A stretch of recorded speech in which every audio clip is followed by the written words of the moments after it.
अगर मैं आपको ये कहूं कि आप बैंक से पैसा बोरो कर सकते हैं, वो भी बिना किसी ब्याज के। आई नो आप में से कुछ लोगों को लग रहा होगा कि अपने वीडियो को वायरल करने के लिए मैं ऐसे ही कोई कैची सी लाइन यूज कर रहा हूं, but believe me, this is the reality. Actually आप बैंक से पैसा बोरो कर सकते हैं और आपको उन बोरोड फंड्स पे किसी तरह का कोई भी इंटरेस्ट पे करने की जरूरत नहीं है।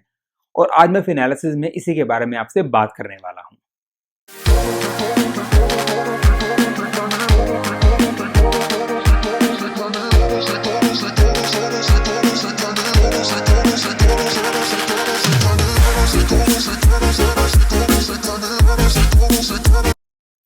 बैंक हमें एक बहुत ही अच्छी सर्विस प्रोवाइड करता है जिसका नाम है क्रेडिट कार्ड।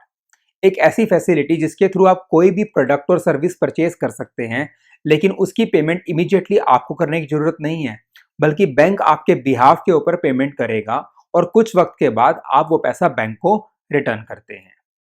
लेकिन इस पूरे के पूरे कॉन्सेप्ट में सबसे अच्छी बात यह है कि जितना पैसा एक्चुअली बैंक आपके बिहाफ पे करता है, उतना ही पैसा आपने बैंक को रिटर्न करना होता है। बिना कोई इंटरेस्ट के, बिना कोई हिडन चार्ज के, बिना कोई सर्विस चार्ज के आप फ्री ऑफ कॉस्ट के अंदर बैंक का दिया हुआ पैसा कुछ वक्त के लिए एंजॉय कर सकते हैं।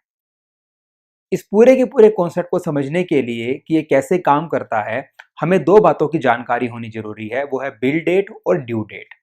जैसा कि मैंने आपको अभी बताया कि आप क्रेडिट कार्ड के थ्रू कोई भी प्रोडक्ट और सर्विस परचेज कर सकते हैं और बैंक आपके बिहाफ पे पेमेंट कर देगा। तो अब यहाँ पर होता ही है कि जब जब आप क्रेडिट कार्ड को यूज करते हैं, तो एक पर्टिकुलर डे पे बैंक क्या करता है, आपके पूरे के पूरे क्रेडिट कार्ड स्पेंडिंग की स्टेटमेंट जनरेट करता है। और वो दिन, जिस दिन वो स्टेटमेंट जनरेट की जाती है, उसको हम बिल डेट के नाम से बुलाते हैं। अब बैंक ने तो आपके बिहाफ पे पैसा पे कर दिया, लेकिन आपको भी वो पैसा बैंक को रिटर्न करना होगा।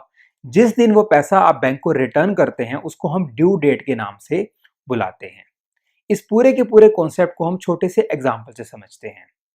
मान लीजिए मेरे पास स्टेट बैंक ऑफ इंडिया का क्रेडिट कार्ड है और उसकी जो बिल डेट है वो हर महीने की 25 तारीख है और जो ड्यू डेट है वो हर महीने की 15 तारीख है। आपको यहाँ पे समझना ये है कि बिल डेट और ड्यू डेट के अंदर 20 दिन का डिफरेंस होता है और ऑलमोस्ट आपको हर बैंक के क्रेडिट कार्ड के अंदर आपको ये चीज सेम ही मिलने वाली है। लेट्स जस्ट से मेरे पास यहाँ पर 5 मंथ्स हैं, अगस्त, सितंबर, अक्टूबर, नवंबर एंड दिसंबर। तो यहाँ पर कैसे कॉन्सेप्ट काम करेगा, जैसा कि मैंने कहा हर महीने की 25 तारीख को मेरे पास बिल डेट है, मतलब कि 25 अगस्त, 25 सितंबर, 25 अक्टूबर, 25 नवंबर एंड 25 दिसंबर, ये मेरी क्या होगी, बिल डेट होगी। और हर महीने की 15 तारीख जो होगी वो मेरे पास क्या होगा, ड्यू डेट होगा। तो मैं यहाँ पे क्या कह सकता हूँ, मेरे पास यहाँ पे 15 अगस्त, 15 सितंबर, 15 अक्टूबर, 15 नवंबर एंड 15 दिसंबर, ये मेरी ड्यू डेट है। अब ये कॉन्सेप्ट कैसे काम करता है, इसको छोटे से एग्जांपल से समझते हैं। मान लीजिए मैंने 26 सितंबर को क्रेडिट कार्ड से 10,000 का कुछ परचेज कर लिया और उसके बाद मैंने क्या किया, 1 अक्टूबर को 5,000 रुपये क्रेडिट कार्ड से और खर्च कर दिए। मतलब टोटल मैंने 15,000 रुपये खर्च किए हैं, लेकिन इसकी पेमेंट मैंने नहीं की बल्कि बैंक ने की है। अब यहाँ पर हो गया क्या कि 25 अक्टूबर को मेरी बिल डेट है, तो मेरे क्रेडिट कार्ड स्पेंडिंग की स्टेटमेंट को जनरेट किया जाएगा, जहां बैंक मुझे ये बताएगा मैंने कितना पैसा कहां कहां पे खर्च किया। तो 25 अक्टूबर को बैंक से मुझे स्टेटमेंट आएगा जिसमें मेरे 15,000 रुपये खर्चा आएगा और मुझे ये 15,000 रुपये हैं 15 नवंबर को, मतलब कि ड्यू डेट पे क्या करने हैं, रिटर्न करने हैं। तो अब मैं 15 नवंबर को वो 15,000 रुपये बैंक को दे दूंगा, जबकि ये पैसा ऑलरेडी बैंक मेरे बिहाफ पे कर चुका है। अब यहाँ पे सबसे इंटरेस्टिंग बात क्या है, मैंने एक आइटम 10,000 की 26 सितंबर को खरीदी, लेकिन पेमेंट कब कर रहा हूँ, 15 नवंबर को। मतलब कि बीच के इन 50 दिनों तक मैंने इस पैसे को पे नहीं किया और बाद में मैंने जितना पैसा एक्चुअली बैंक ने पे किया तो उतना ही रिटर्न किया। और सिमिलरली 1 अक्टूबर को मैंने 5,000 रुपये खर्च किए थे, लेकिन पेमेंट कब कर रहा हूँ बैंक को रिटर्न, 15 नवंबर को।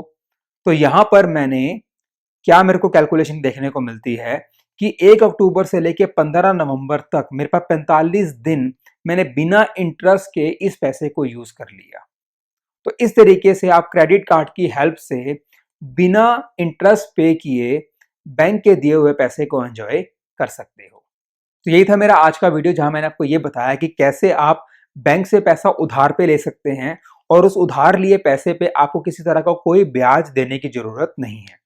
आई होप आपको वीडियो अच्छा लगा होगा, तो उसको लाइक एंड शेयर करना ना भूलिएगा। चैनल सब्सक्राइब नहीं किया है तो please hit the subscribe button. Thank you so much for watching this video. Take care.